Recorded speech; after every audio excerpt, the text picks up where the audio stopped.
Good morning, student. How are you? Welcome to our today's session. Today's our topic is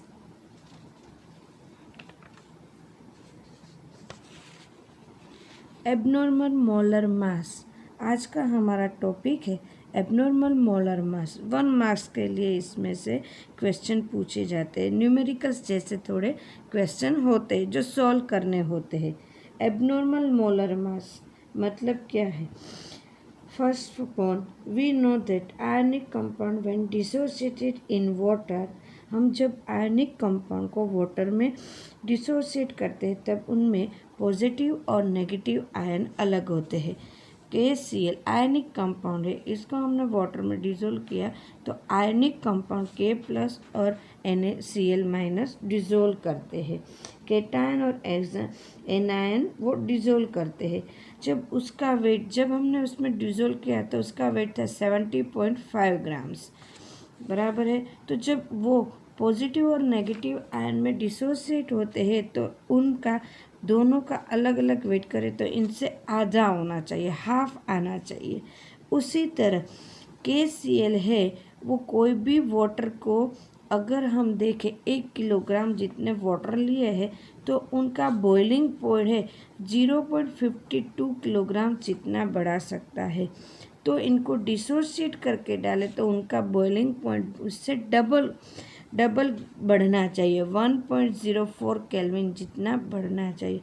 but ऐसा होता नहीं है, ऐसा नहीं होता है। Is known is abnormal molar मास। इसीलिए तो इसको कहते हैं कि एबनॉर्मल मतलब जितना हमें चाहिए, जितना हमें आना चाहिए, जितना हमें मिलना चाहिए उतना नहीं मिलता। उसी तरह एक और एग्जांपल लेते हैं। एसिटिक एसिड जो डाईमोलर है उसको बेंजीन में डाइल्यूट करते हैं तो डिसोल्व करते हैं तब उनका मोलेक्युलर वेट या तो उसका डिसोसिएशन, उसमें डिसोसिएशन नहीं होता, वो एसोसिएट करते, वो एक दूसरे के साथ जुड़ जाते हैं।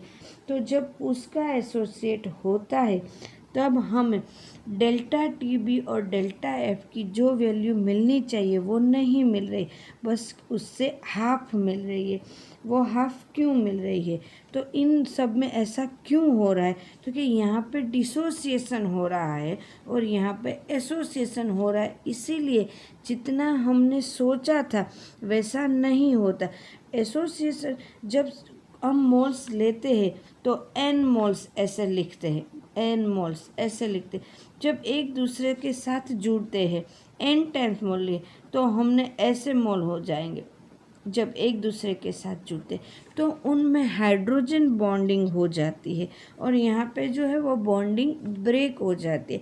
इसकी वजह से एसोसिएशन और डिसोसिएशन का जो होना चाहिए, हमें जितना वेट मिलना चाहिए, जितना उसका मोलर मास मिलना चाहिए उतना नहीं मिल रहा है। A molar mass that is either lower or higher than the expected of normal value is called is abnormal molar mass।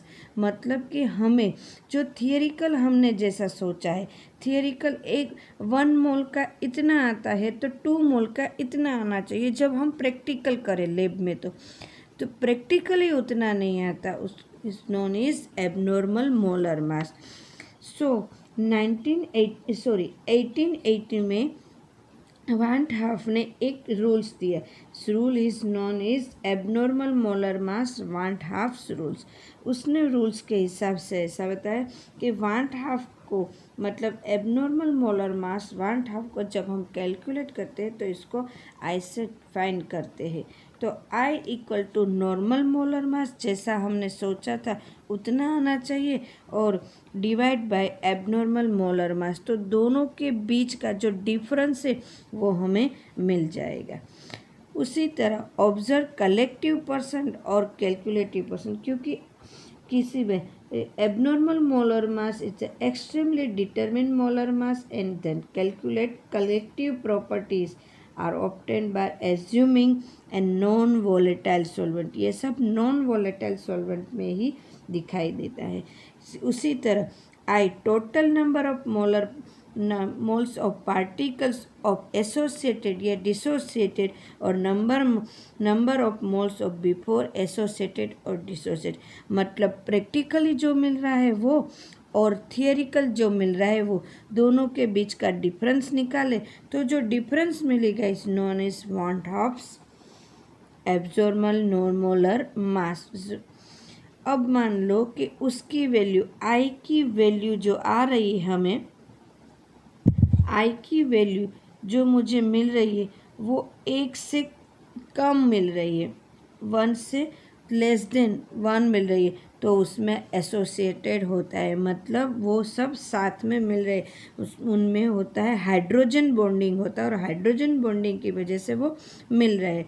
अगर आई की वैल्यू 1 से ज़्यादा आती है, मतलब आई इज़ ग्रेटर देन 1, तो उसमें डिसोसिएशन हो रहा है। जैसे यहाँ पे KCl का डिसोसिएशन हुआ था और एसिटिक एसिड और बेंजीन का एसोसिएटेड हुआ था।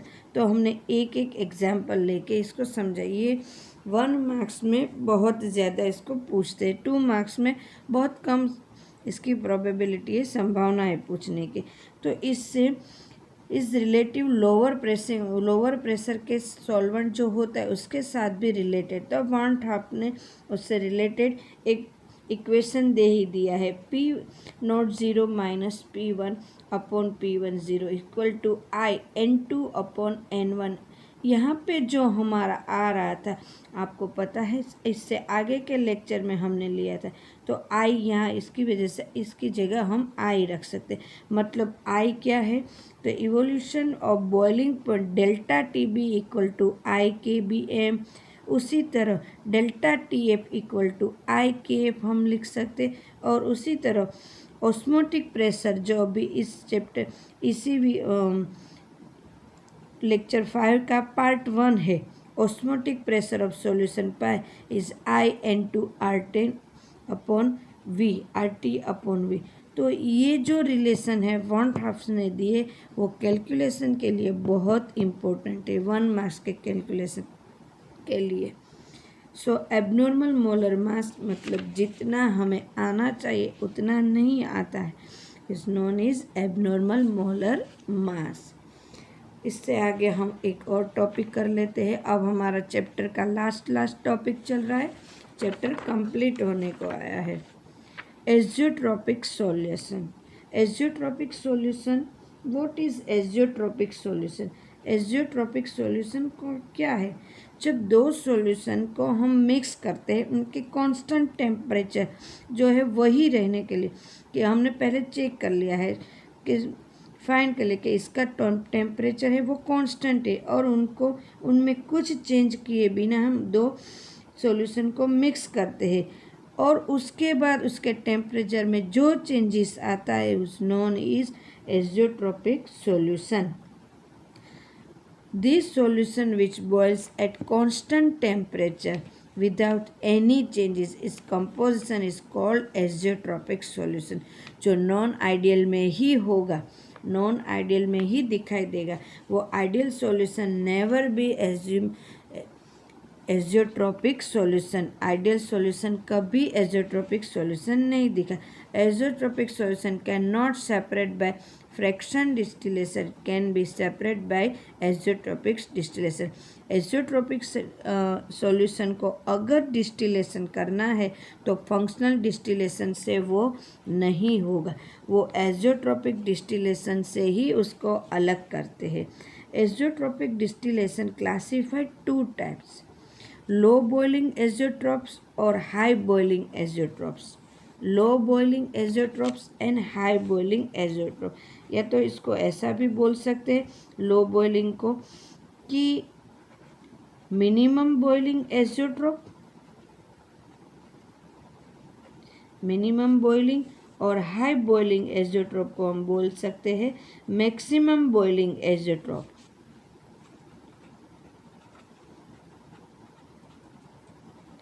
मैक्सिमम बॉइलिंग एजियोट्रॉप हम एक एग्जाम्पल थ्रू समझते हैं कि वो क्या है। जैसे यहाँ पे मैंने वाटर लिया है, एक बीकर में वाटर लिया है और एक बीकर में इथेनॉल लिया है। वाटर का बॉइलिंग पॉइंट है 100 अंश सेल्सियस और इथेनॉल का है 78.37 है। अब दोनों को मिक्स करते, दूसरे बीकर में दोनों को मिक्स करते, तो इनका जो बॉइलिंग पॉइंट है इथेनॉल और वाटर का मिक्सिंग का बॉइलिंग पॉइंट, इन दोनों के बॉइलिंग पॉइंट से अगर लो आता है, यहाँ पे है, यहाँ पे 78 है और 100 है, बस उसका आता है कितना, इससे लो आता है 78.37 की जगह 78.15 आता है।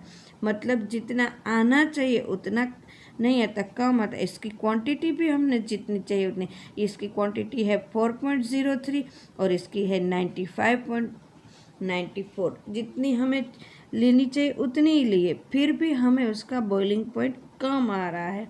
इज नॉन इज ऐसे एज़ोट्रोपिक सॉल्यूशन को क्या बोलते हैं? Is known is low boiling azeotrope solution.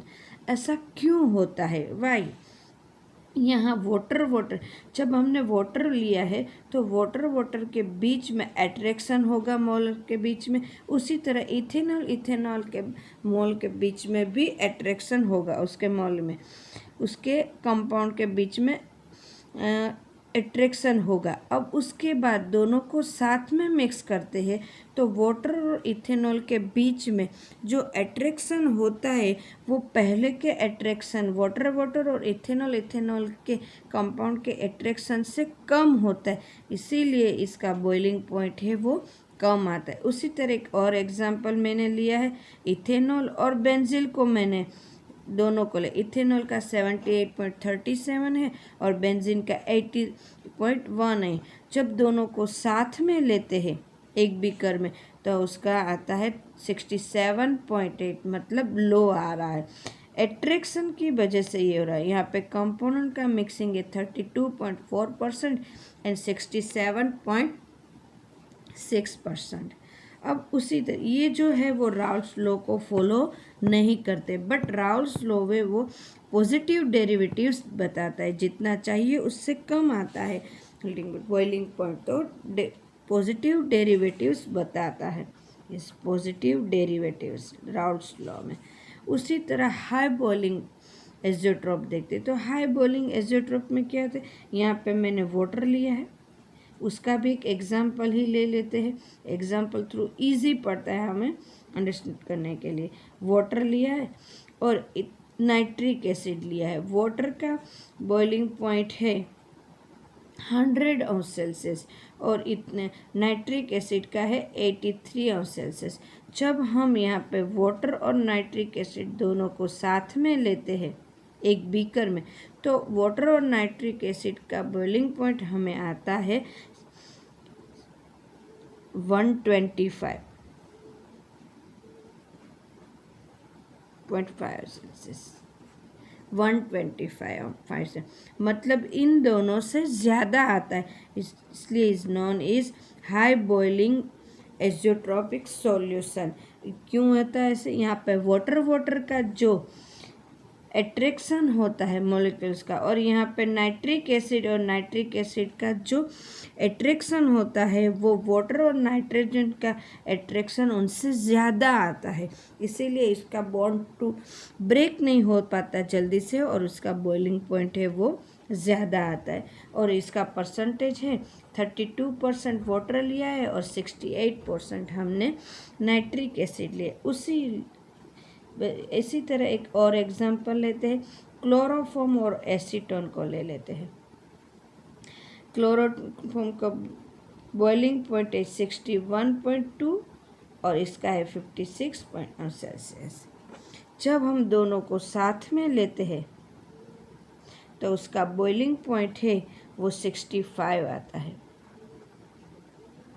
दोनों से ज़्यादा आना चाहिए, क्योंकि यहाँ वाटर और एसीटोन का बॉइलिंग एट्रैक्शन है वो वाटर और यहाँ पे क्लोरोफॉर्म और एसीटोन का क्लोरोफॉर्म और एसीटोन का जितना एट्रैक्शन है उससे क्लोरोफॉर्म और एसीटोन के मॉलिक्यूल्स का एट्रैक्शन ज़्यादा है। क्लोरोफॉर्म 80% लिया है और 20% हम एसीटोन लेते हैं, तो वो हाई है, दोनों के बीच का अट्रैक्शन हाई है, उसी वजह से उसका बॉइलिंग पॉइंट है वो थोड़ा हाई आता है, non is high boiling point azeotropic solution. ये राउल्ट्स लॉ को फॉलो नहीं करते और ये नेगेटिव डेरिवेशन दिखाता है।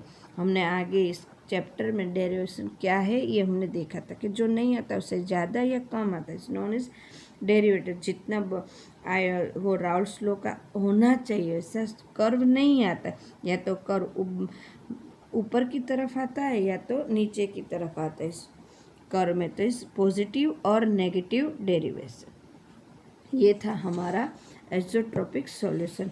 अब हम आगे एक हमारा छोटा सा टॉपिक मुझे ऐसा लगता है कि हमें डिस्कस कर लेना चाहिए, वो है एंटी फ्रीजिंग सॉल्यूशन को जब हम फ्रीजिंग पॉइंट को ले रहे थे तब उसके साथ में ये था, तो ये थोड़ा सा मैंने सोचा 1 मार्क्स के लिए ज़रूरी है, तो इसको हम यहाँ पे थोड़ा कर लेते हैं।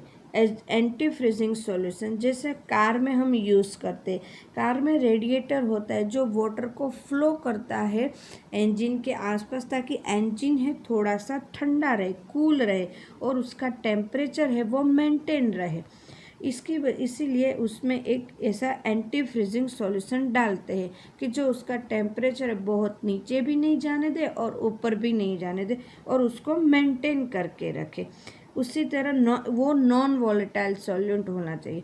बस पर यहाँ पे तो वाटर रखते पर वाटर में मिक्स करते हैं, नॉन वॉलेटाइल सॉल्यूंट है, यहाँ पे वाटर रखते पर कहीं ऐसी जगह हो जैसे वाटर को कूल करने के लिए हमने यहाँ पे रखा है, तो वाटर का टेम्परेचर मेंटेन करने के लिए उसमें हम डालते हैं इथिलीन ग्लाइकोल, ताकि वाटर का टेम्परेचर से वाटर हीट होके गर्म ना हो जाए, वो कार का टेम्परेचर सही रख सके। इसीलिए यहाँ पे हम नॉन वॉलेटाइल सॉल्वेंट इसमें डालते हैं कार में।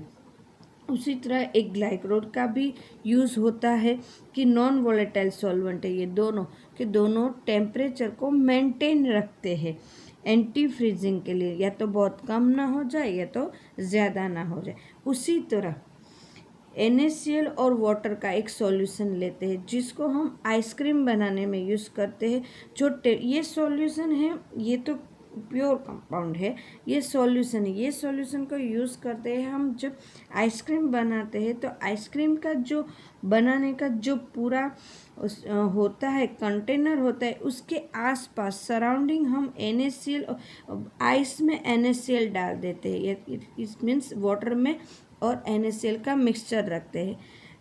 NaCl है वो वाटर को फ्रीज करता है, मतलब उसका जो मेल्टिंग पॉइंट 0 सेल्सियस है उससे कम ले आता है, और वो जो ठंडा होने का मतलब आइसक्रीम होने की प्रोसेस है वो जल्दी से हो पाए।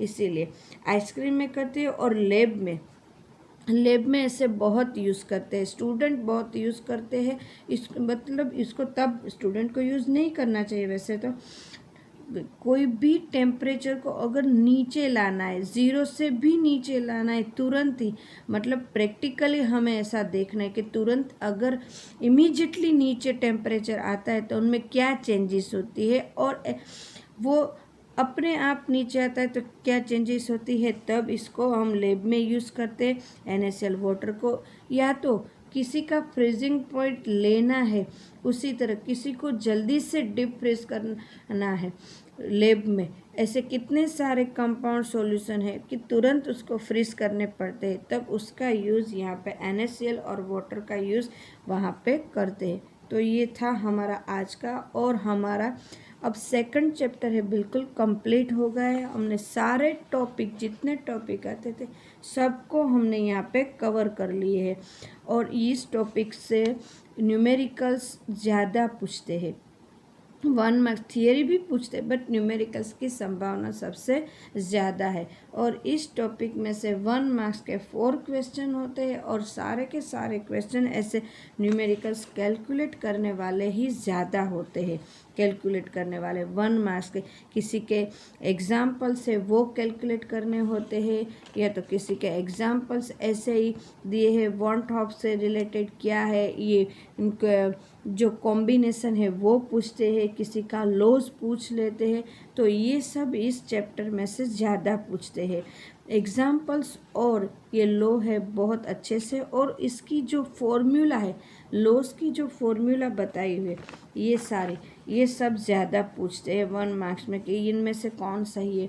ABCD 4 दी है और हमें उनमें से एक देख के बतानी है। फिर ये जो एसोसिएशन और डिसोसिएशन का ये है, ये भी ज़्यादा इसमें पूछते हैं। तो आप इन सब का इस चैप्टर में ध्यान रखिए और जहाँ सारे कैलकुलेशन को अच्छे से करिए। Okay, thank you students.